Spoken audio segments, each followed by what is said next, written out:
Now, in spite of all the rhetoric about diversification, Alberta's economy is as dependent on oil and gas today as it has ever been, maybe more so. From the towers of downtown Calgary, from the head offices there, the engineering firms and the law firms and the accounting firms, to the industrial heartland in the capital region, to the drilling and exploration and development and service activity in virtually almost every corner of this province. Our economy, our way of life, and the prosperity of your municipalities is balanced precariously on a single leg, petroleum. Like it or not, we've become a one-trick pony. Now, you may not agree, but let me ask you to think about this. Is the wealth of the beef and red meat and grain sector going to pay for our hospitals and universities and roads and schools and municipalities? Will the forestry sector? Will tourism? Will high tech? The answer is no, no, and no again, and no time in the foreseeable future. There's only one industry paying the bills in this province. So where does that leave us? Well, I think somewhere you know and we all know. We have to do what everyone has to do for themselves. What everyone knows our government needs to do. We have to do that one thing that this government seems so damned reluctant to do. And that is save for our future. The consensus on the need to say this, it's almost a political miracle. The consensus, oh yeah, the Alberta Liberals, you've got the Alberta Chambers of Commerce, you've got Peter Lougheed, Canada West Foundation, the New Democrats, the Institute of Chartered Accountants, all agree. It's amazing. Why? Because the lessons of history are stark. Every society in history that has come to depend too heavily on one commodity for its economy has collapsed. We're foolish to bet against history and live as if the same risk doesn't wait for us. And as if depending on one commodity weren't dangerous enough, there is something looming that is much more permanent. Earlier this fall, I was at an event and I was talking to a preeminent scientist who's moved here. He was talking to me about Alberta's future, and he was excited, as he should be. But he was also deeply concerned. He saw risk and he saw opportunities. He spoke of massive changes in energy technology being felt around the world.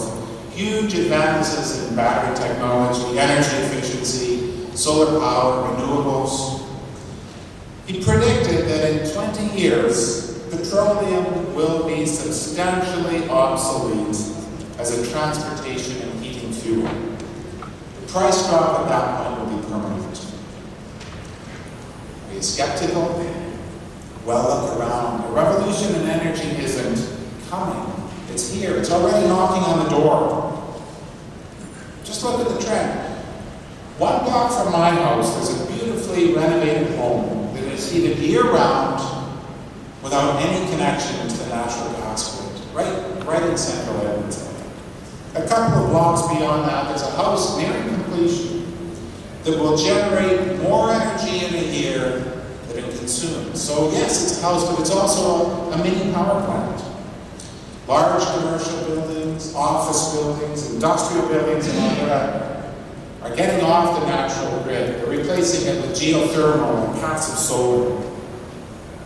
And we are far from leading this process in Alberta. A number of European electrical utilities have already reached 10% renewables. Some of them are getting towards 50%, and they're just getting started in Europe. The European Union is planning to invest tens of billions of dollars, tens of billions of dollars each year to reduce greenhouse gas emissions. The spin-off technologies for alternate energy and better energy efficiency will be revolutionary. All of it will have the reducing long-term demand for our oil and gas.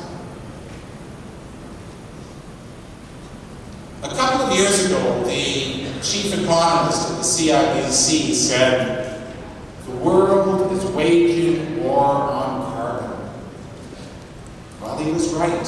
With concerns over national security, with intensifying fears about climate change, with doubts about long-term supply, billions of dollars a year are being invested in the best minds and the best labs to make fossil fuels obsolete. In other words, folks, to make Alberta's treasure obsolete. And where are we? Where is Alberta? Our Heritage Fund is worth about $16 billion, way less in real terms than it was 20 years ago. And after 15 years of surpluses, we seem very unprepared for the risk of returning to deficit budgets. We have the Sustainability Fund, which is great, about $7 billion. But 2 years of tough times and now it's gone. So why am I telling this to you? Well, you are important leaders in this province. Because many of you, like me, have spent a lifetime in this province and have ridden the boom and bust roller coaster long enough. And because you, like me, hold the well-being of Alberta close to your hearts. The good news is it's still not too late. For the next 15 or 20 years, the world will need our petroleum. If our government moves quickly, we can secure the future that Alberta deserves. Sometime in the next month, I hope and expect this government will release a savings strategy. I don't know that they will. The voices against it in Cabinet seem to be very strong. But I hope they do. We cannot keep spending 28% more than in BC and 38% more per person than Ontario without any long-term fiscal strategy. It will not add up for us. We can't keep spending far more than we earn in sustainable revenue. If your municipalities and our province are going to have a bright future, we need to prepare now for an economy beyond petroleum. And that's where you come in. I ask all of you to think hard about securing our province's financial future and to tell this government that you think this is important, this is vital, this is crucial, that you believe the future depends on a saving strategy. And tell them this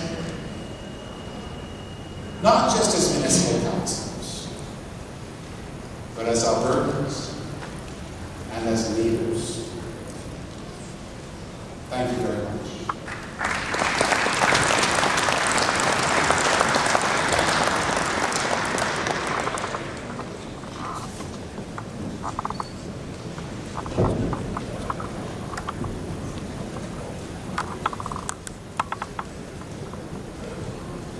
Thank you very much, Kevin.